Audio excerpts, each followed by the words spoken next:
You ask Tiger to calculate. This deals with finding the midpoint between 2 points.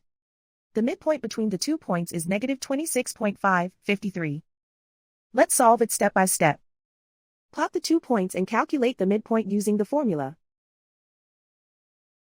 The coordinates of point 1 are, x1 equals negative 57, y1 equals 53. The coordinates of point 2 are, x2 equals 4, y2 equals 53. PM represents the midpoint of the 2 points.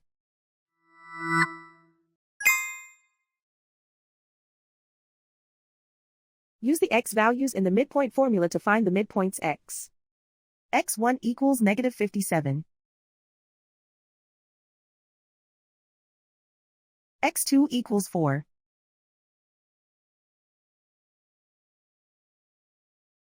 Simplify the arithmetic.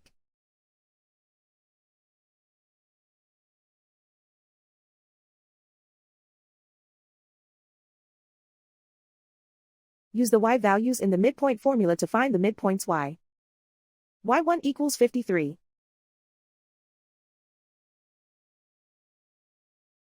y2 equals 53.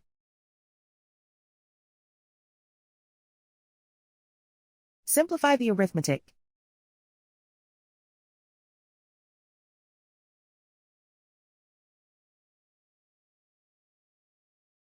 And so, the midpoint is negative 26.553.